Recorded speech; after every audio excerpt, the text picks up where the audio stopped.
Hello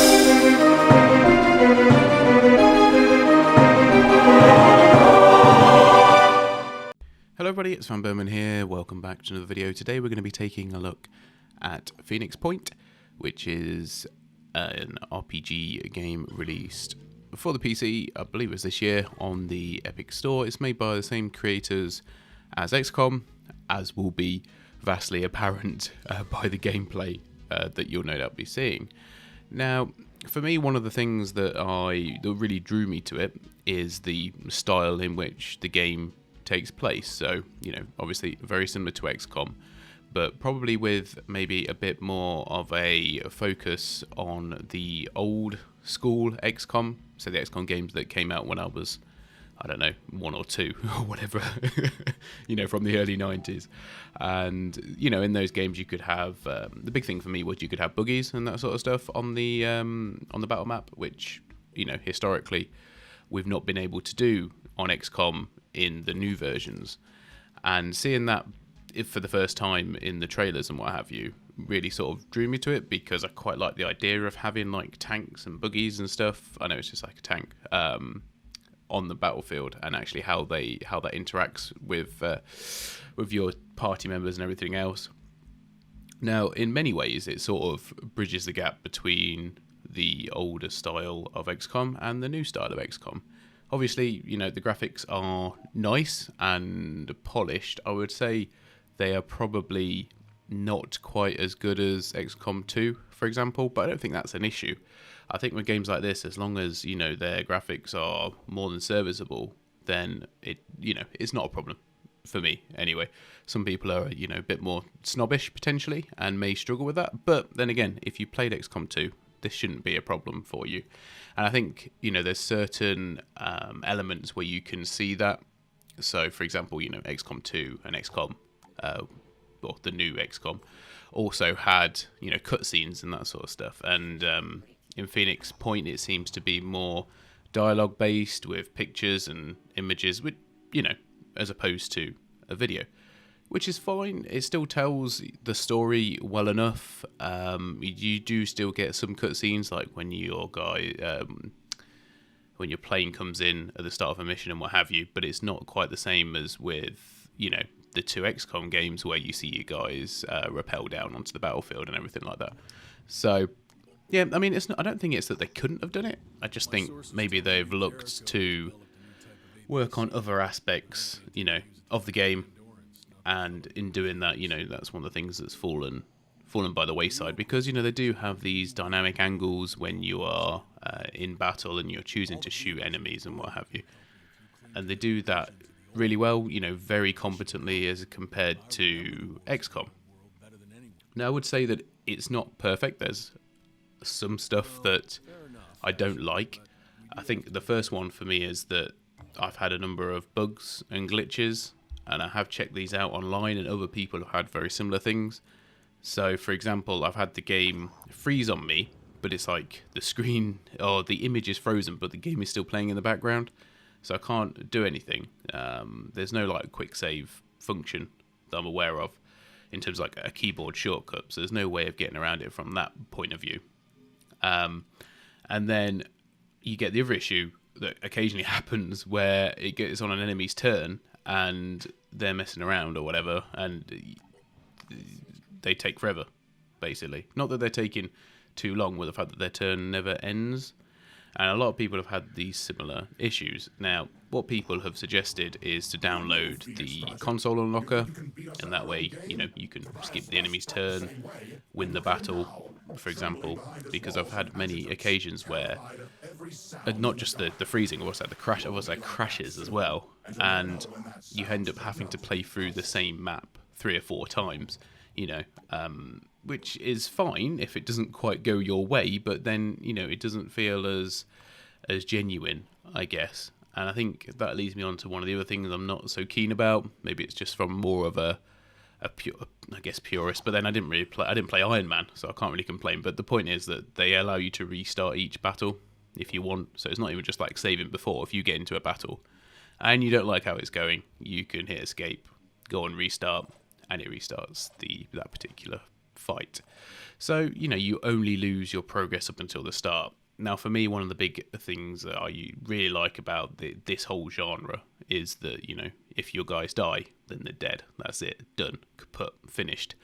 And, especially in, like, the original XCOM, I lost lots of, highly skilled characters. I didn't lose that many in XCOM 2, but, you get that whole thing, that the dynamic story that is driven from that. And I think even I can't remember if it's the first or the second one, but I also had a character kidnapped, which I then managed to save later on down the line.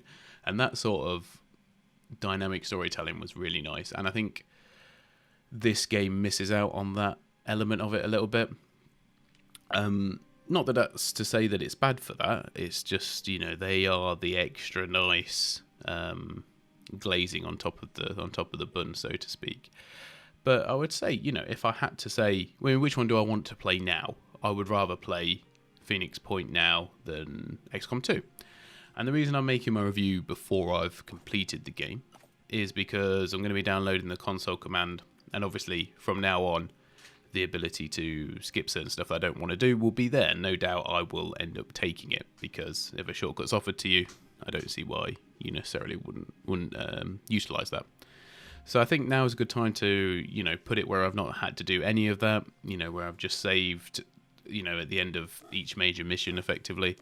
And, I'm not all that way through the story. I'm maybe like 10, 15 hours in. But, you can see I can see the trajectory of where it's going. I can see the elements that they've tried to bring in with the different warring factions, and then like this renegade unit that you're also trying to fend off as well. And then, obviously, the aliens. Now, I really like and dislike the fact that they have like these swarms or nests that they put up throughout the world when the mist overcomes the globe. And those missions are difficult, as you would expect them to be, and can be quite infuriating. But it adds an extra element of you having to keep them at bay while this is going on, as well as protecting some humans, some humanoid havens, coming to their aid, looking after them. I had one where, because I was friendly with them, they'd show me the location of all their havens, and it was in a part of the map that I couldn't access from the start. So they actually lost a haven because I physically couldn't get to that part of the map. Which is maybe a little bit of an oversight in terms of the coding. I think maybe you should at least be given the chance to go and defend them.